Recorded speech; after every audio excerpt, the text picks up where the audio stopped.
council members who serve districts in Oakland's high wildfire severity zone as well. Councilmember Zach Unger representing District 1 and Councilmember Ken Houston representing District 7. So with that, without further delay, and then after all those brief remarks and presentations, around 6:40, we will have a Q&A. And at that point of time, you can type questions in the chat as well. We recognize, again, there are a lot of people today, and we may not be able to get to absolutely everyone's question, but we'll do our best to be able to have fire department staff respond to the best of their abilities with our limited time. And with that, Chief Covington, please take it away. Thank you all. Good evening. Please, sorry for my tardiness. I had some technical difficulties, but I'm happy to be here. Talk a little bit about our brownout of Station 25, Station 28, and Station 10. As you guys probably have heard, it has had a serious impact on our fire service delivery. As Councilmember Ramachandran said, this has been kind of a ongoing process for years. Unfortunately, this is my third time in my time in Oakland Fire. This is my 25th year that we've had to deal with brownouts. And what I really want to express is, one, as the Oakland Fire Department, we're committed to delivering the same level of service as we always have. As you may have seen in the fire that we had on Lockhart Street in Station 28's district a couple of nights ago, there is a serious domino effect when we have a firehouse that's closed. Station 28 is one of the browned out firehouses, and Lockhart is in their first due district.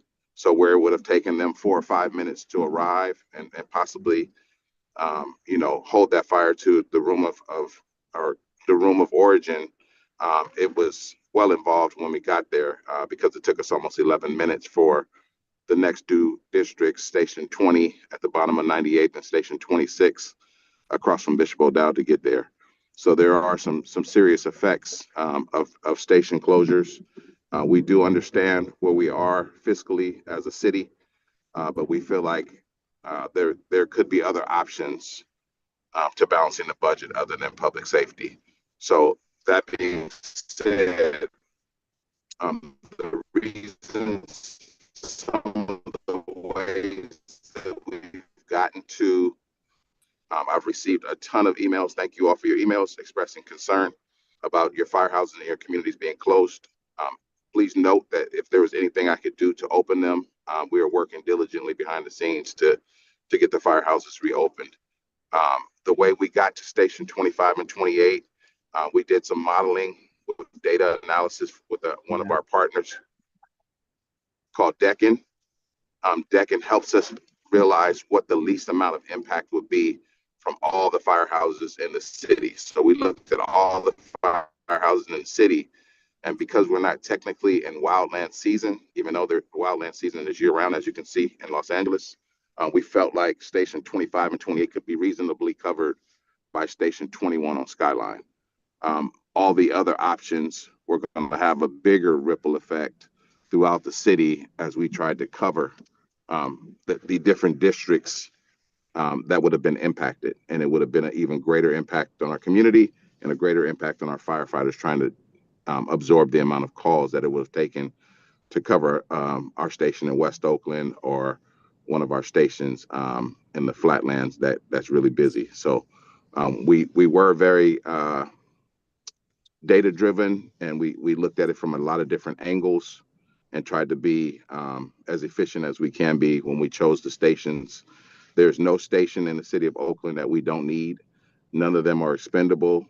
Every single firehouse is part of the ecosystem of the Oakland Fire Department. And when you take 1 or 2 of them out, it has a really, really big effect on the ones that are remaining. So we are hopeful, and we met just this morning with Councilmember Ramachandran and the mayor and the city administrator and staff to try and keep from having to go to phase 2, which would be the closure of additional 4 firehouses. So we feel like we are on track to not have to get to phase 2. We're very hopeful. A lot of moving parts still with that, and a lot still has to be decided and worked on to make sure that we don't get to phase two. Um, and that is still in the hanging in the balance.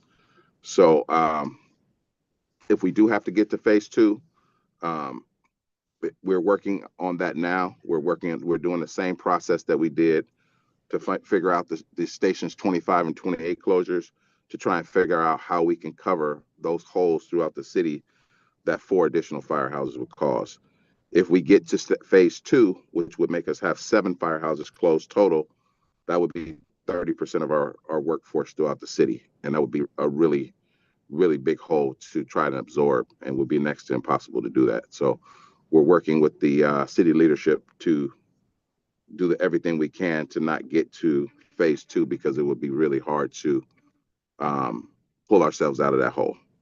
I'll leave a lot of the time for Q&A.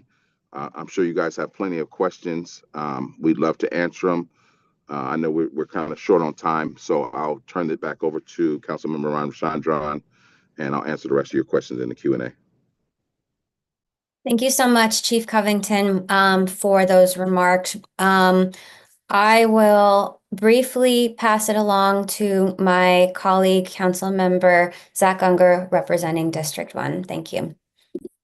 Hi there, nice to see you all. Thank you all for coming out. My name is Zach Unger. I'm a new council member for District 1, that's North Oakland. I've been in the office for less than 2 weeks now. Prior to that, I was actually an Oakland firefighter. So I spent 27 years as an Oakland firefighter. So I very much understand the risks of closing firehouses. And I want to be very clear with everyone. If we close 4 more firehouses, that will be the end of the Oakland Fire Department as we know it. There is simply no risk-free way, no considered careful way to close that many firehouses. And right now, Councilmember Ramachandran and I and our colleagues are absolutely beating the bushes, trying to figure out ways to prevent any additional closures. The closures that we're currently suffering are terrible, and I think we have already seen the awful consequences of that. But closing even more would be catastrophic. And so we are actively engaged with the finance team, with the city manager, with the mayor's office to look for ways to do it. And we're not there yet, but we are working nonstop. And I think that I am hopeful that we can reduce some of the damage, but I don't want to promise anything yet. I don't want to give any false hope. And I will say that all of your advocacy has been incredibly useful. I appreciate you sending the emails and the texts and responding to the media requests when they talk about what it's like to have a fire station closed in your neighborhood. That pressure is really important. And so we're doing everything we can. These are terrible times, and we're going to have to make terrible choices. You know, if there was a department in the city that was the department of doing nothing, we would all know that that's the place to cut. But instead, there are only good programs started by good people. You know, we all love our libraries and our Head Start program and Meals on Wheels and our police officers and our firefighters. We have terrible choices ahead of us. For my money, the top of the pyramid is public safety, and public safety is the one sort of unquestionable job of a municipality. And so I am pledging to you to do everything that I can to protect public safety and to stave off the closure of 4 additional fire stations. And before I go, I just want to send out our love and our good wishes to the 19 Oakland firefighters who are down in Los Angeles, helping them to fight their fire. And that is an object lesson of what we don't want to have happen here. So thank you to you all for being here. Thank you to Councilmember Ramachandran for hosting this. And thank you to our fire chief and the rest of our fire staff for continuing to put in their amazing work. Thank you so much, Councilmember Unger. I really appreciate those remarks and your service to the Oakland Fire Department. I'd like to pass the mic to Councilmember Ken Houston to say a few words, who represents District 7. Hi, this is Ken Houston. Thank you for putting this together. Can you hear me first off? Because I can't I can't show my face. I don't know why. I'm not that computer savvy. Can you hear me? We can hear you. Okay. Thank you for putting this together. And I'm thinking about putting one together myself. The first 2 fire houses that was closed was yours and mine. And I would hate for any other district or any other community to have to deal with this. Seth was just at a fire at one of the fire stations, 28, that was closed, and he can speak to that. It was so far back. If the right winds and conditions would have happened, we could have had something catastrophic, just like Zach just said. And this just happened yesterday.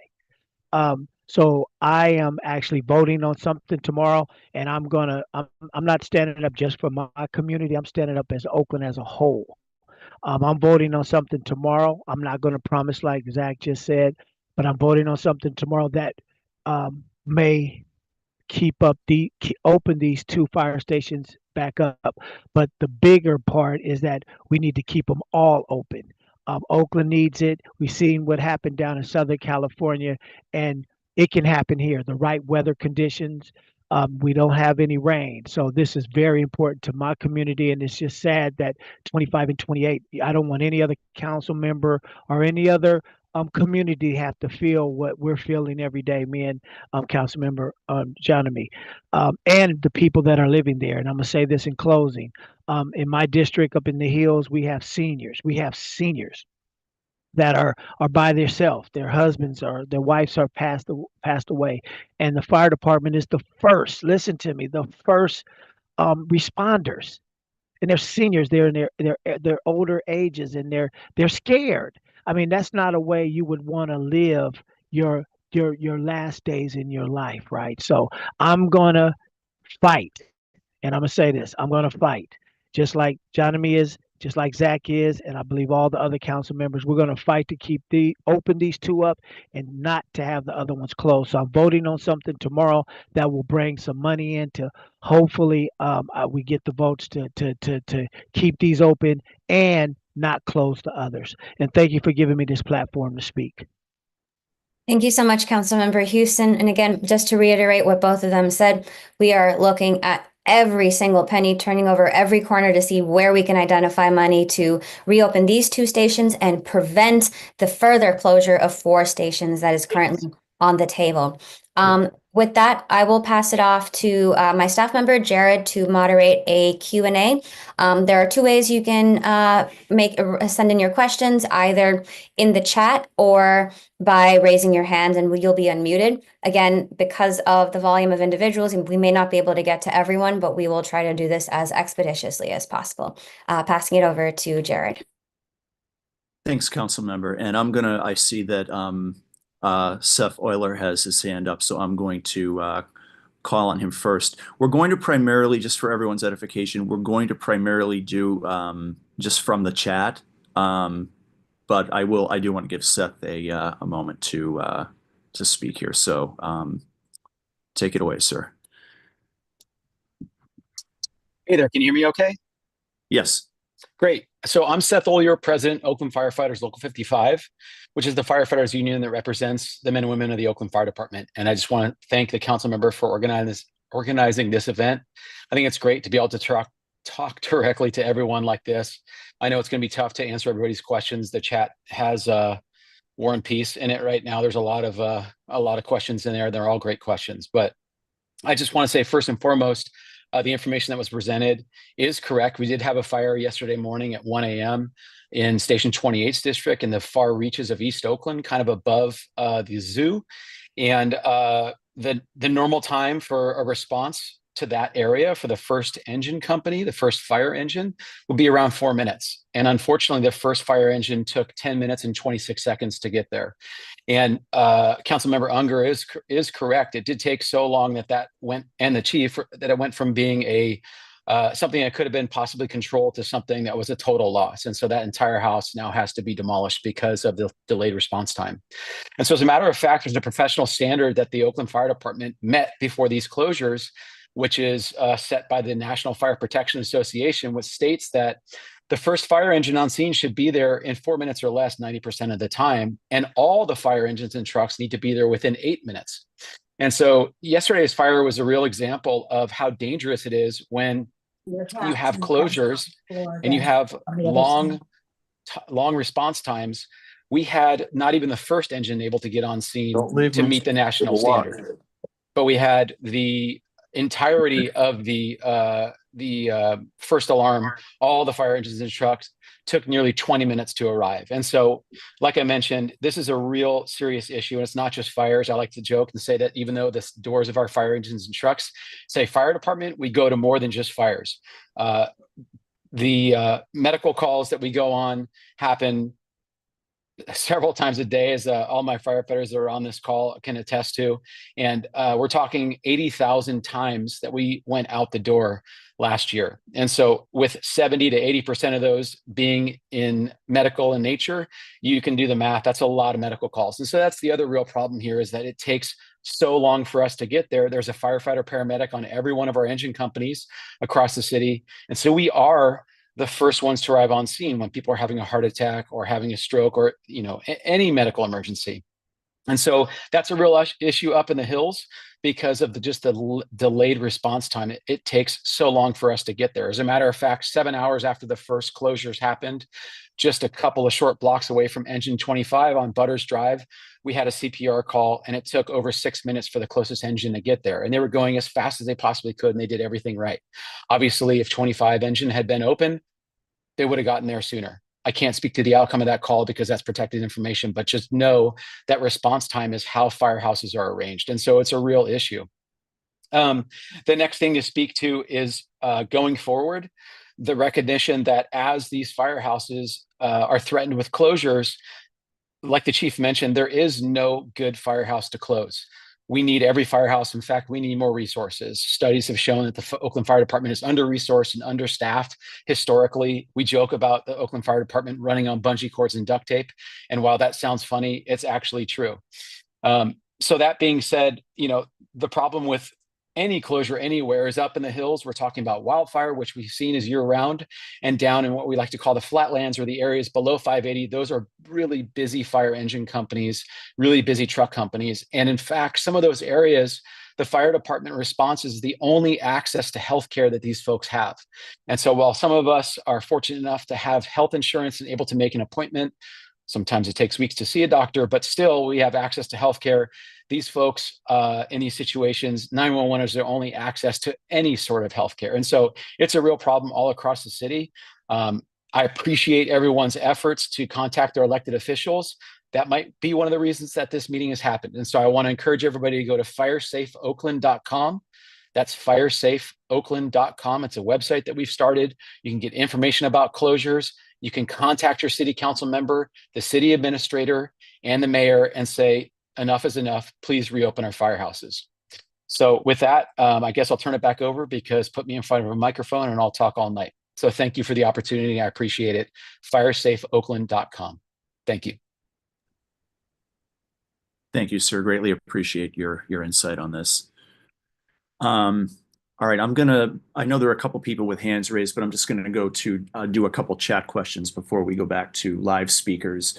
I think one of the main overarching questions, and I know the chief kind of touched upon it a little bit, but just was why these two stations? Why? What was the selection criteria for determining that 25 and 28 should be closed? And how does impact measure into that as well?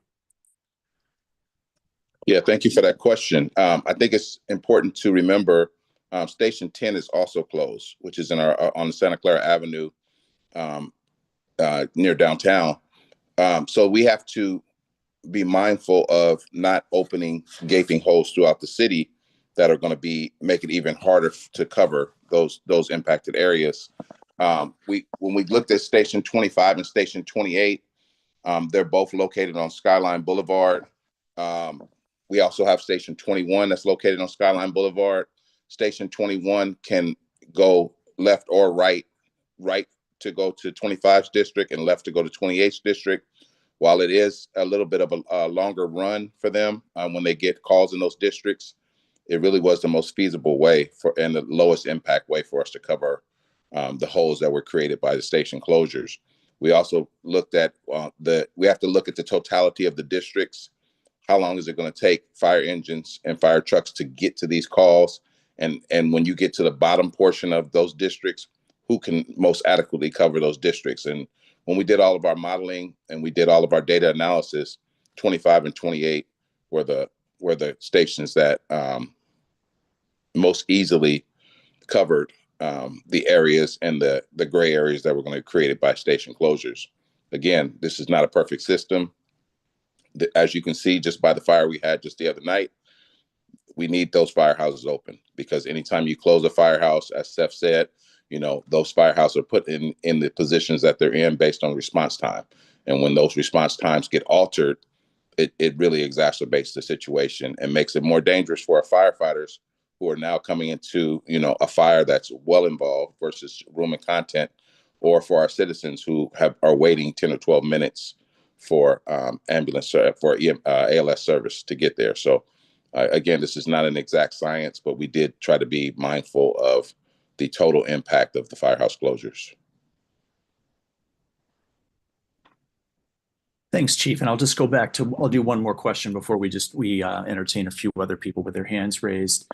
But a lot of people are asking about the potential for 4 more stations being closed. In your opinion at this point, what is the actual likelihood of that possibly happening, and what would the criteria potentially be? Do you have an idea of like which ones could be the ones that could potentially close? Yeah, it's really hard to say. We're working with city leadership daily. As Councilmember Unger said, every account is being audited to see how much money we can come up with. We don't know an exact number of what it will take to stay away from phase 2, but they're leaving no stone unturned.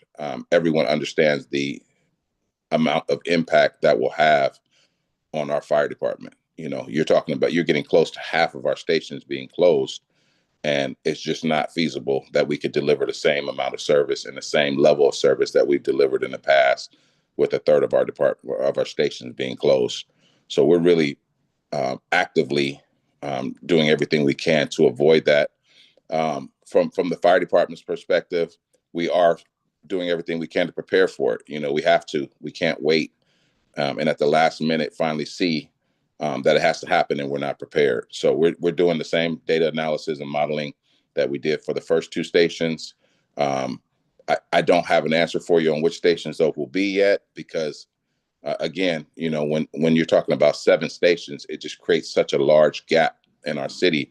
There's no way that we're going to cover those gaps when there's 7 stations out of service. So we have to really look at double houses, maybe closing the engine at a double house, but that also has a ripple effect of making our trucks run our medicals, and we only have 7 of those. So when a fire comes in and a truck is on a medical and can't get out and break away, then now we're down a truck or 2. So there's I put cream on it. Been putting cream on it. There's problems regardless of the direction we turn. We really just need to have our firehouses open. Thank you, Chief. And I just want to remind everyone to mute. Because if I mute you, I will also mute the speaker. So please, if you're not muted, please take a moment to mute yourself. I'm just going to go to a couple people who have their hands raised. And if you have your hand raised and you're called upon, please keep your question as brief as possible. We have a very tight schedule, so we just want to make sure that we are able to stay on time. So I'm going to call on Dr. Boutte, I believe, and I apologize if I said your name incorrectly. That was absolutely perfect. I really appreciate it. Thank you, everybody, for being here. I have 2 short questions. Modeling is inherently error prone. Will data and modeling be shared with the community in order to improve some outcomes, for you and us? And, the stations are understaffed. How can we help?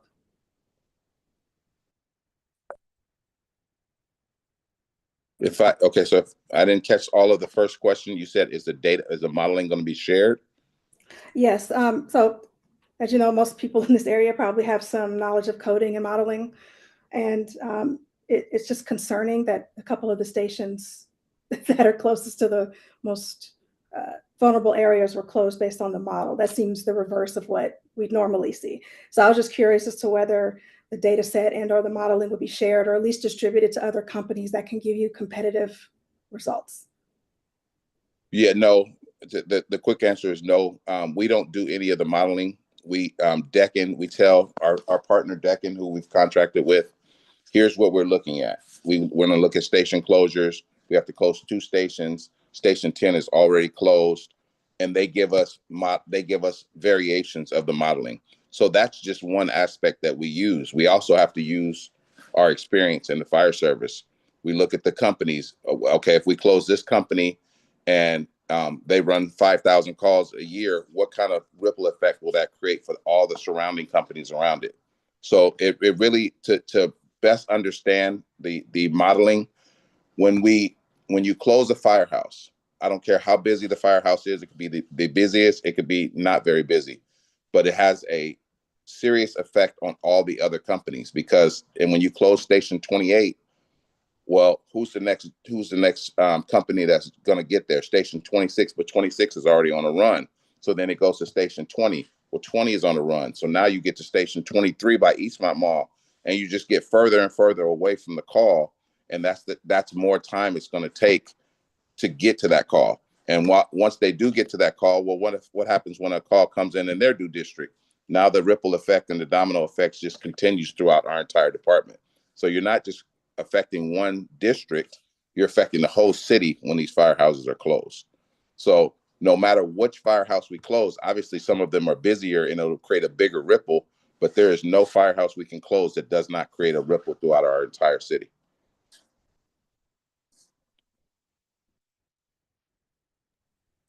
I'm going to call on Dina Silono. I apologize again if I did not get your name correctly. No, thank you so much. I really appreciate it. I guess I'm just wondering, as a D7 resident, what's the cost? I saw a figure around 5 million in keeping the 2 stations that were closed open. I mean, council members, you are overseeing the budget, and I really would encourage you to understand the participation rate of some of our social services. Like, people have mentioned libraries. Could there be a cut to libraries as a result of this? We know that library participation is majorly down. Like, how can we reallocate resources to support the fire department? I live 3 blocks away from the house that burned on Lockhart, and it was terrifying. I have 3 young children in my house. The fire department that showed, albeit late, was phenomenal, but it was terrifying to be woken up at 1:30 in the morning by fire sirens and chainsaws. And we were wondering, just with the fires happening in LA, do we need to leave our house? And the fact that our station has been closed just recently is such a problem. Councilman Houston, you need to do what you can, because the fire stations that are closed on Skyline, cars have been set on fire on Skyline. We already had a fire near Skyline. Why were those the stations that were closed?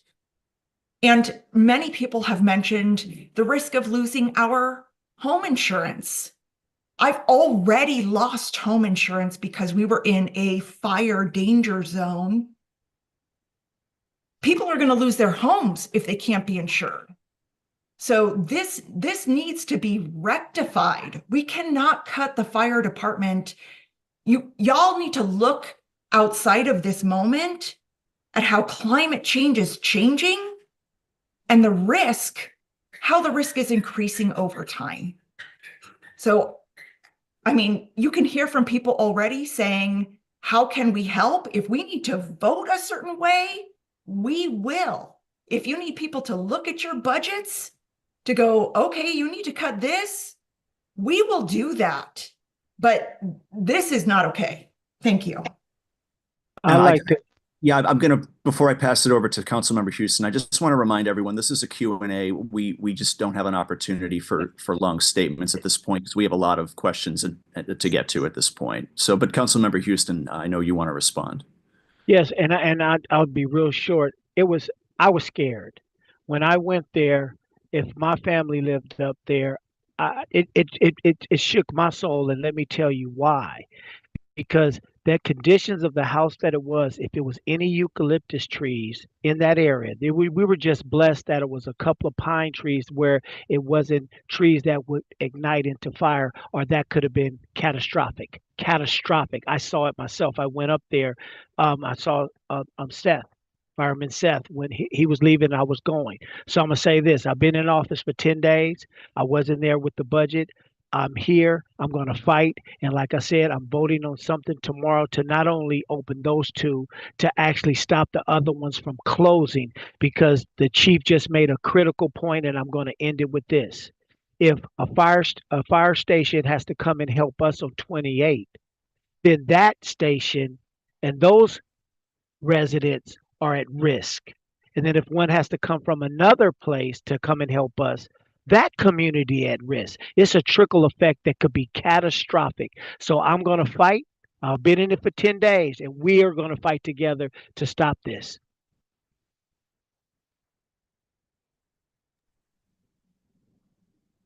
Chief, did you have anything to add before we move on? Or? No, we can move on. Okay. Jared, can I add something? Is this Mayor Jenkins? This is Interim Mayor Jenkins. Yes, by all means, sir. Yeah, so I first want to thank Councilmember Ramachandran for organizing this call. I want to thank everybody for being on this call. I'm not sure if Councilmember Ramachandran shared that we had a productive meeting with the administration today. As Councilmember Ken Houston said, we have identified 2.5 million. We are working on the other $5 million. There's a fund that Councilmember Ramachandran and I are looking at to unrestrict funds to get the fire station that's open. Finance is going to give us a package of options to come back to keep these fire stations open and to keep other fire stations from browning out. So I can assure you guys that our number one priority is to stop the closures of fire stations. 1, 2, to reopen the fire stations that have been closed. And if that means cutting from other departments, if that means reducing heads in other places, that's what it's going to be. The LA fires are absolutely scary. There was a fire in my district last year that was a 5-alarm fire, and I thank God for all the firefighters that worked to put that out. We lost one home. We could have lost all the homes on Campus Drive. So we are actively working to find the funding, and I'm confident with Councilmember Ramachandran, Councilmember Unger, Councilmember Houston, we will find those funds in the short term. Thank you so much, Mayor. We really appreciate you being here and sharing that. That's wonderful news. So it's really heartening to have you come on and share that. That's really great.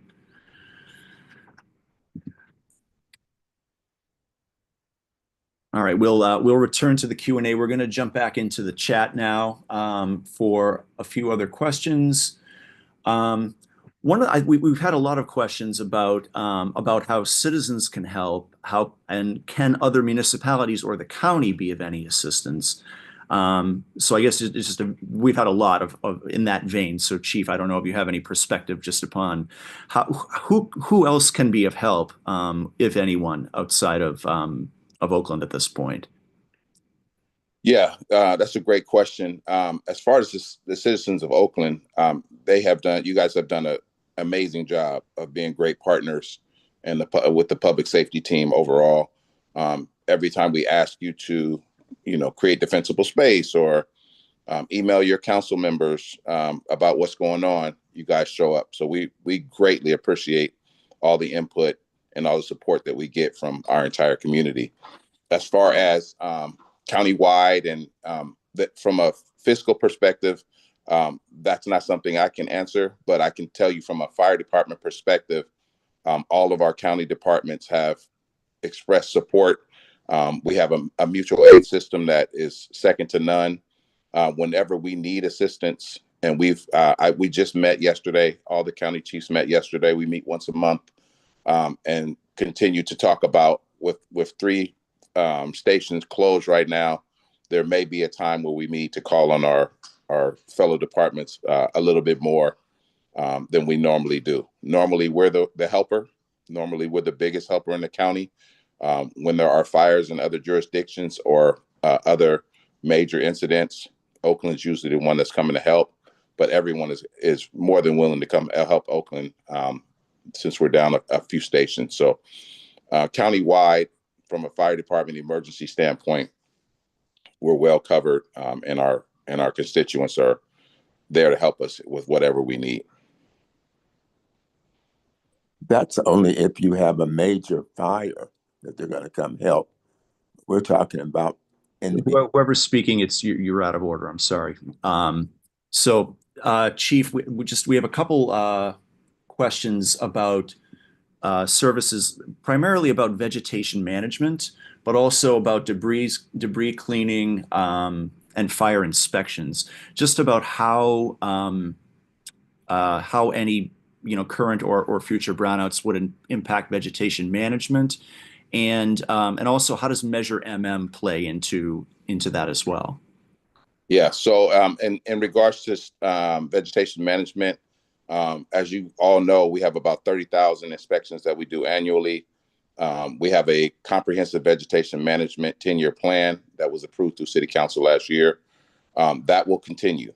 As if the brownouts continue through vegetation management season, when we start doing our inspections, which is usually April or May, and this is probably a better question for the fire marshal who's on the line. We'll break those up into spread them out through the companies, and we'll still continue with our vegetation management inspections. I'll turn this over real quick to the fire marshal, Felicia Bryant, I believe is on the line. Fire marshal, you want to speak to a little bit more about that? Yes. Good evening, everyone. My name is Felicia Bryant. I'm the fire marshal for the city of Oakland. In regards to the vegetation management plan, with the closures of these two stations, we do have an alternative plan in the event that the stations will not be open. We will not only rely on our firefighters to do the inspections, but we will also rely on the inspectors within the Fire Prevention Bureau. Over the past week, we've been drafting up different alternatives and options on how we can make sure that the residents in these districts are not impacted with the vegetation management inspections. We know that these inspections are really another line of defense in protecting your home and creating defensible space. So it is a priority for us to make sure that all inspections are done as scheduled. And we will begin our season in June, either the second week or third week. That is not determined. It's too early to decide. The biggest thing that we really need to help us with the vegetation is the rain. If we have a great rainy season, then we can start in June. But if it's not a rainy season, it's a bit drier, then we potentially will be starting in May. And I can speak to Measure NN that was passed in our ballot measure recently. Thank you to the community for voting that in. That'll give us about right around $2.7 million annually to do a lot of the vegetation management work that needs to be done, to contract with companies to do that work. That supersedes what the budget can allocate annually. That money won't come in until next year. But we have, again, we have a 10-year plan, and that money is going to be used to, clean up the lots, city lots, get rid of the dead and dying ukes, all of the work that we need to do outside of what the vegetation management budget gives us every year. So we'll be able to do a lot more work annually. However, the money will be in come next year. Chief, we've had some people ask about the hills specifically, and some have noted that there's upcoming winds, no rain in the forecast. Will there still be increased presence in the hills, and how do any of the station closures factor into that? Yeah, so that's a great question. So we'll continue to upstaff, which means we put extra engines on the streets on red flag days. Red flag days are noted when there's high winds, low relative humidity. Those days are well documented. We send out AC alerts. We change the signs around the city. So most people know, everyone should know, when we have a red flag day, Joaquin Miller Park will be closed as usual. And so we'll continue to upstaff apparatus on those days. When we have just regular windy days or any type of weather that we feel like could be detrimental, then we'll just do patrols through the hills like we normally do with our staffing that we have.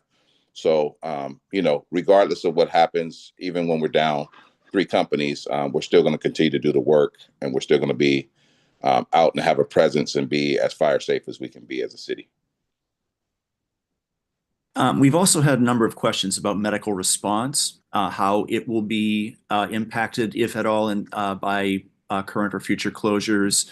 And are there any like alternatives to medical like in terms of medical response being addressed in some other way?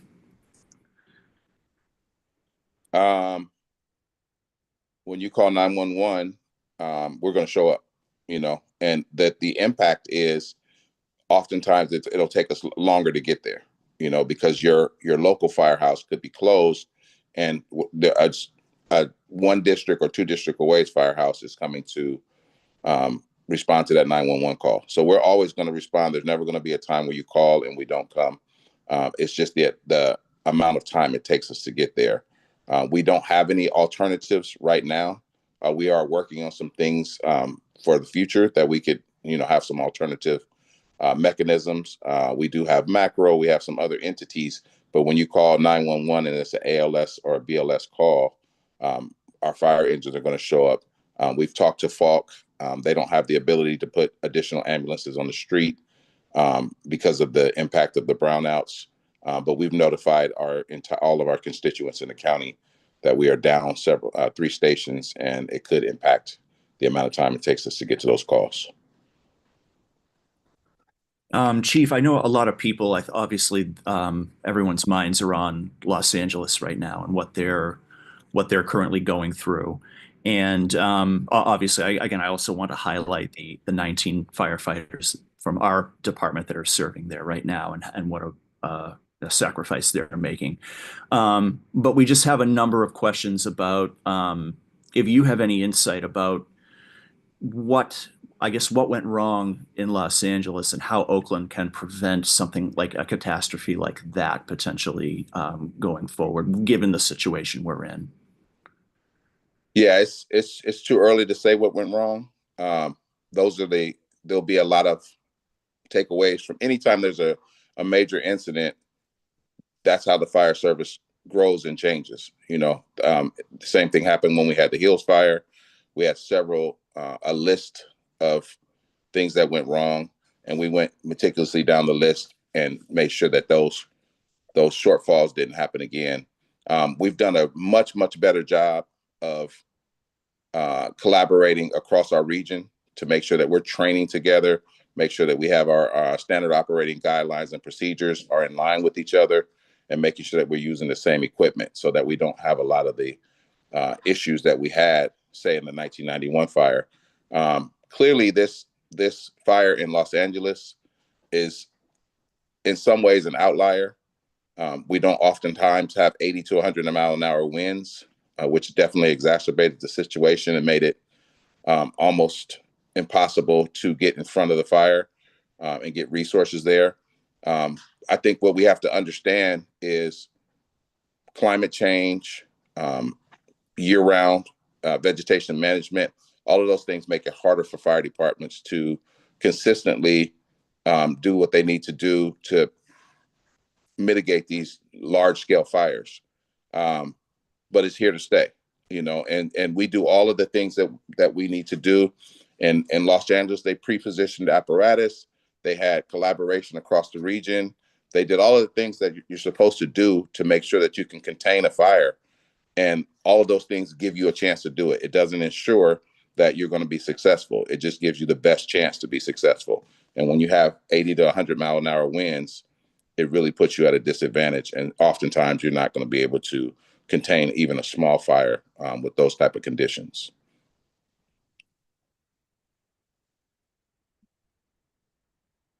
We've had a few questions, and I think some folks are trying to answer them about fire insurance too, and just if you have any just quick insight on how that might be impacted at all.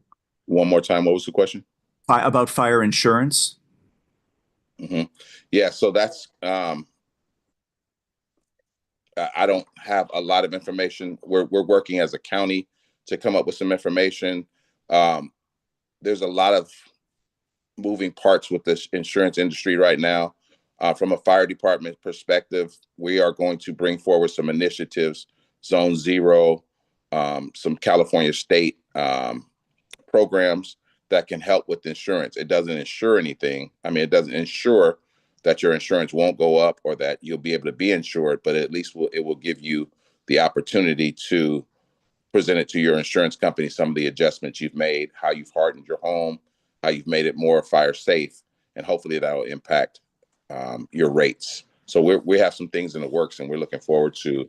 I just met with Chief Sprague from Berkeley today. We have some initiatives in the works that we're hoping that can help with the insurance for both of our cities.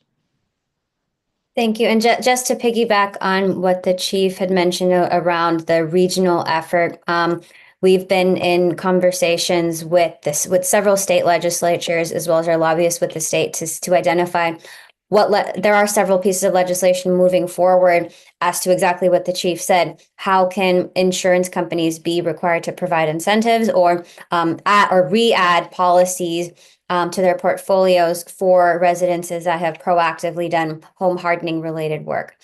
This has been an ask of advocates for several years, but as the homeowners insurance crisis gets worse, this has been what Insurance Commissioner Ricardo Lara, as well as the governor, have been trying to put pressure on the private insurance industry to do. Additionally, there was executive action taken by the governor last year to basically encourage and invite insurers to add back more policies. We know in Oakland alone, there were thousands of policies by our major insurance companies, notably State Farm, that were canceled. So obviously these policies have more recently been rolled out, there's This meeting was about the fire. I thought this meeting was about the fire department. I think we've gotten off topic. Please, and we're running out of time.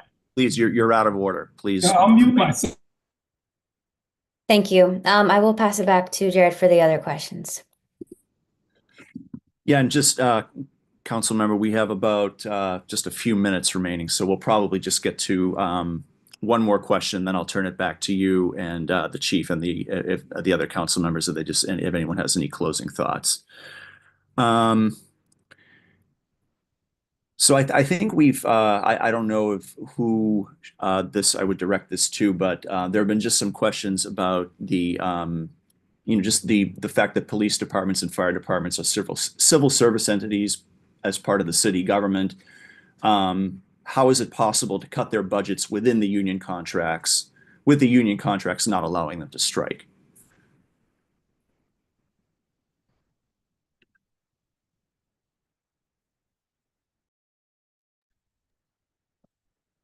That might be a council question, or yeah, I don't know what the right answer is for close contracts. I don't know what the answer is they're looking for, or the information they're looking for. Mr. Euler, are you still on the call? Yeah, I'm here. I just wanted to speak to the medical side of things here. I'm not really going to speak to the contract at this point. That's down the road for us. We're just trying to focus on keeping fire stations open at this point. But to address the medical issue, because I know a lot of folks are concerned about that, the reason that fire station distribution is so important, especially up in the hills, is the response time. They mentioned a number of times in the chat the idea of why can't the ambulances just take over that work for us? The ambulance service is a county contract with a private contractor, a private company that supplies ambulance and transport service for the entirety of Alameda County. And that company has determined through a bunch of algorithms how many ambulances they can staff in order to meet their response goals a certain amount of time. A certain percentage of the time. And the fact remains that fire stations are just that much closer. And that's why we're able to get to your emergency in 4 minutes or less with a paramedic in order to restart your heart or get you breathing again. So fire departments are uniquely positioned because of their distribution, fire stations to be able to help people when they need it the most, which is why keeping fire stations open is so important. And that's entirely why we have a paramedic on every fire engine across the city of Oakland. Thanks. Just before I turn it back to Councilmember Ramachandran, I'm just going to answer a couple logistical questions that were asked. The chat, so there are quite a few questions in the chat, as you can imagine, as we've had well over 350 participants today. We will be saving the chat. I know some people have asked about that. We will be saving the chat. We will be going through it to make sure that we are able to follow up on any questions that have not been answered. So rest assured we will do that. Others have asked about how one can view this afterwards. We were having some audio problems with a recording, but this has been streamed on live on YouTube. So that will be available afterwards on Councilmember Ramachandran's YouTube page. And I just, again, want to just thank everyone for their patience. There was a lot of questions and discussions in the chat. So thank you for your patience and letting us kind of sift through it and pull out some of the more pertinent questions. And with that, I'll turn it back over to Councilmember Ramachandran. Thank you so much, everyone, for attending. I will, before I pass it to my colleagues for some closing remarks, just want to say, we had almost 400 people in this room today, clearly because every Oakland resident feels the gravity of this situation, as do we. I want to reiterate that we are having meetings every single day with Interim Mayor Jenkins' office, our city administrator, the fire department, as well as some of the council members to figure out how do we look under every single possible route to be able to identify sources of funding and be creative about how we do so. Again, it took years to get into this financial mess that we're in, and we are working as hard as possible as newer council members to figure out how we crawl our way out of it. I do want to give credit to the Oakland Fire Department for doing something that we are going to continue to do even more of, which is apply and really put pressure on the state as well as federal government, but right now predominantly the state, for grants. The fire department has secured over $50 million worth of grants in the past 2 years, and that's something that certainly we're going to continue to try to do as much external resources as possible to be able to reopen fire stations, fund firefighters, fund vegetation management, and so much more. As many of you know, I am also part of the East Bay Wildfire Coalition, which is the first ever regional group of governments that are working together to address the issue of wildfires. And there's a lot of things that our fire department does in partnerships with our neighboring cities as well to ensure as much prevention as possible, but there's clearly a long way to go. And I recognize that everyone who's attended here today is here to really dive into the critical issue of how do we reopen the closed fire stations and how do we prevent the 4 potential new closures. And I really appreciate the chief for all of your insightful comments, my fellow council colleagues, and please stay tuned on this issue. I'll put up our contact information if you have further questions. Again, apologies if we weren't able to get to you today. If council members Unger and Houston want to say a couple of closing remarks, I will unmute you. Excuse me, I apologize for being out of order, but I do have a question. We're not taking any further questions at this time. We're at time, so we just want to we have to close up. I'm sorry. I won't keep you all long. I will just say that this is my top priority right now. I am getting deluged with different things that I am supposed to be paying attention to as a council member, and I'm trying to pay attention to them all. But this is my top priority. This is the item that I'm working on. I thank Councilmember Houston and Councilmember Ramachandran for working with me. We're doing everything we can, and this is the main thing that we're working on right now.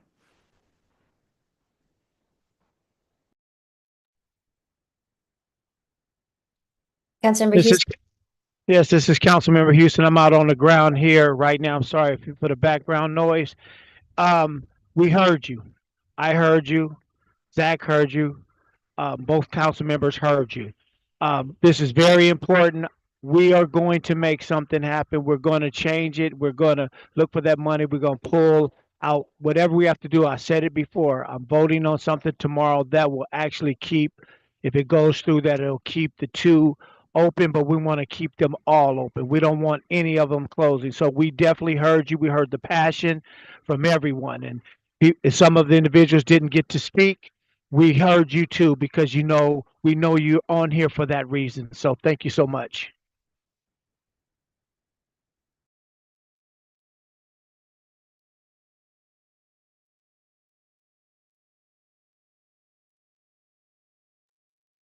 Thank you. And with that, we unfortunately will need to close out. Thank you again for attending. Here's our contact information. And if there are questions for the fire department, we will try to pass it along to them as well. Thank